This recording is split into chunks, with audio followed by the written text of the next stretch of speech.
I want to speak today on a subject that I believe is vital, particularly at this time.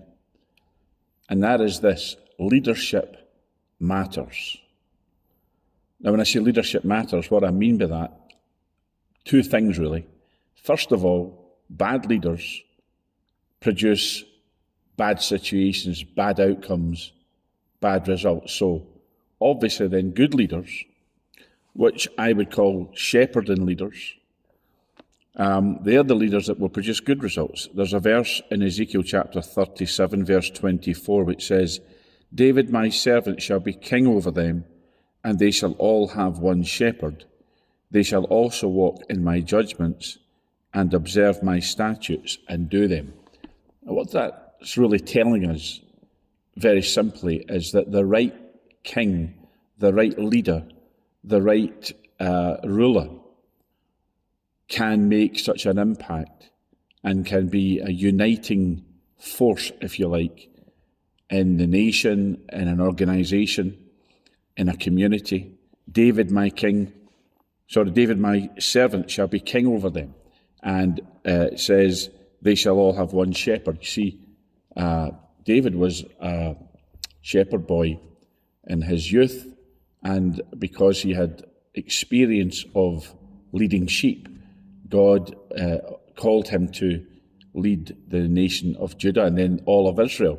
So it's important for us to understand at this moment in time, when we see all kinds of bad, incompetent, corrupt, and even wicked leadership in the earth. The Bible says in Psalm 2, why do the nations rage? We looked at that in our last message. Why do the nations rage? Why do people engage with futile, vain, meaningless things? And the answer is, why are the nations in a tumult, in other words? Or what's wrong with planet Earth today? And the answer is bad leadership. That tells us in the next verse, in Psalm 2, verse 2. It's the kings of the earth, which is the Bible's way of talking about not just monarchs, but also presidents, prime ministers, governmental leaders. And you could even say what's wrong with bad companies is bad leadership. So leadership matters. If we don't have the right leaders in place, or if you're a leader and you're not, if you like, living up to your potential, what that really means is that it trickles down. Things flow down. So if there's corruption, if there's incompetence, if there's slothfulness, which is a posh way of saying laziness or sloppiness, that trickles down. So it trickles down in nations, it trickles down in companies, it trickles down in all kinds of organisations, it trickles down in families. Wherever there are leaders, people who lead, the impact that they have, and that's really what we're talking about, impact, the impact of leaders. So when we say leadership matters, what we mean is the impact of a leader matters, and that it determines what happens. So outcomes are determined by leaders, good or bad, by leaders incompetent or competent, by leaders courageous or cowardly. And so when we look at our nation right now, we have to evaluate, we have to appraise our leaders based on the outcomes. And that's why arguably our Prime Minister is getting such a hard time just now, because the outcomes haven't been great and we've got to question leadership. So it's not about always being in a constant state of lawlessness and rebellion and refusing to be led, but it is about, particularly in what we call a democracy, it is about holding leaders to account. But if you're a leader, you need to hold yourself to account. You need to ask yourself, am I doing the best I can? Now, I want to say this to you. We're not talking here about perfectionism. This shouldn't drive us into the hamster wheel of always trying to be perfect. But we do need to, first of all, understand this concept that leadership matters. And that verse I read out in Ezekiel, David, my servant, shall be king over them. It's clear to see, if you read the whole, the context of it, that a good king, a good ruler, a good leader, a good CEO, a good father or mother, someone who's in a leadership position, then they can have an impact that is positive, an impact that is productive, an impact that lifts everything around them, shifts atmospheres, whatever. So understand this, leadership matters. We see it across the earth right now.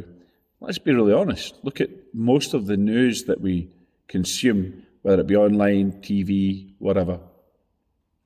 We understand most of it is talking about leaders, presidents, prime ministers, all the Putin, Trump, Keir Starmer, Macron, all of these people. Much of the news is about them because they have impact. Leadership matters. And so it's so important for us to not only have the right leaders or vote in the right leaders, but also to be the leader and lead the nations or lead wherever your sphere of responsibility and sphere of authority, lead in that sphere to the best that you possibly can. So that's so important. And I've got to say this just to remind you that of all the books that you can read on leadership, the Bible is by far the best. And all the good books in leadership follow biblical principles.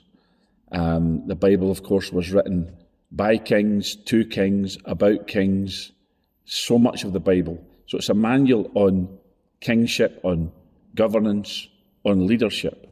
And so I'd encourage you, if you don't have a Bible, get one and start reading it. And also listen to this podcast where we talk at great length about leadership, what's involved with it. And so, anyway, leave that thought with you. Leadership matters. It matters more than ever in this tumultuous world that we live in. Remembering, of course, that the Bible clearly identifies that the problem in the nations, largely speaking, if not entirely speaking, is about leadership. One other thing just before I do finish, and we'll look at this, no doubt, in other podcasts. Very important, this. Jesus, the Bible tells us, was moved with compassion when he saw the crowds because they were as sheep having no shepherd. So the thing that moves the heart of God is leaderlessness. And so it's so important. Again, another example, another biblical example to remind us leadership matters. Till next time, God bless.